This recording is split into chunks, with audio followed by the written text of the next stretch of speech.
You didn't just inherit their eyes. You inherited their conflict style, their definition of loyalty, what they believed money meant, how love was supposed to look. All of it encoded before you were old enough to question any of it. And right now, in your relationship, you are running their blueprint in the exact moments you swore you never would. I'm Dr. Shae. Today I'm going to show you the 4 domains where family of origin shapes your partnership most durably and what you can actually do about it before you commit.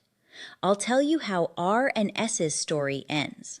First, let me tell you what was happening that neither of them could see. The 4 inheritance domains: conflict style, money beliefs, parenting expectations, loyalty patterns.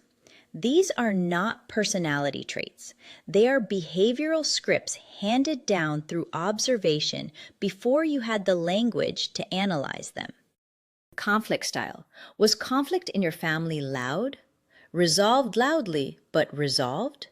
Silent for days? Avoided entirely?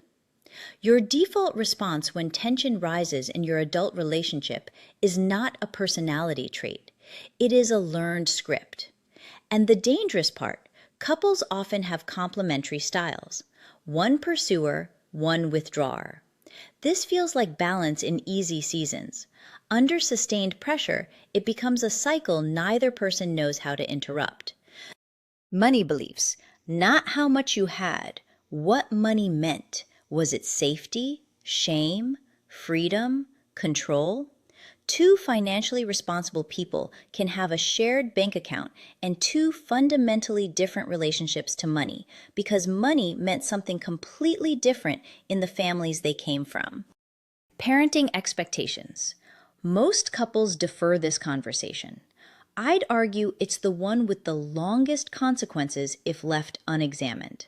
Your defaults on structure, discipline, emotional expression, the role of extended family, these are inherited templates, not conclusions you reached deliberately. Loyalty patterns. Who comes first? What you owe your family of origin versus your partner. The implicit hierarchy every family has. When 2 different loyalty structures collide inside one marriage, both partners experience the conflict as the other person failing a values test. Usually, it's 2 people defending scripts they never chose. R and S kept having the same fight. Different topic every time. Same structure. S would raise something, a concern, a frustration, and R would go quiet. Not hostile. Just gone. Hours, sometimes days, before R came back to it. S experienced this as abandonment, as R not caring enough to engage. In S's family, conflict meant talking it out, sometimes loudly, but it got resolved. Silence was danger. R experienced S's immediate need to process as pressure, as escalation. In R's family, the safest response to tension was to withdraw until it passed. Silence was protection. Neither of them was wrong. Both were following scripts that had made complete sense in the family they grew up in. They were running 2 incompatible conflict blueprints simultaneously in the same relationship with no awareness that either blueprint existed. That's what makes this category so persistent. You're not fighting the other person. You're fighting their entire family history. And they're fighting yours. The money belief inheritance operates more unconsciously than the others because in most families, the real money conversation never happened explicitly. You absorbed what money meant through texture. The tension in a parent's voice when a bill arrived, what got talked about and what didn't. Who held the financial power and what that said about the relationship. The question to ask your partner is not about their income or their credit score. It's what did financial security feel like in the family you grew up in? Not what it looked like, what it felt like. That answer is their financial inheritance. Until you've shared those answers with each other, you're making financial decisions together from positions you've never fully disclosed. The loyalty pattern domain is the one most couples are least prepared to examine because it touches identity, not preference. When you commit to a partner, you are making them your primary family.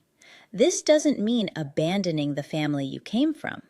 It means that in your hierarchy of loyalty and obligation, your partner is now first. That shift is not automatic. It requires a conscious reorganization that many people have never completed.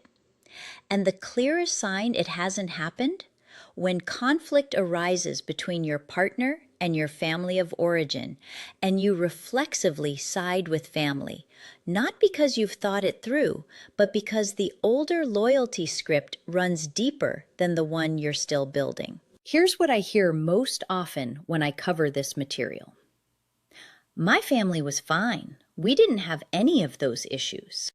I believe you. And here's the clinical challenge. Fine is still a blueprint. A family where emotions weren't discussed doesn't have no blueprint on emotional expression. It has a very specific one.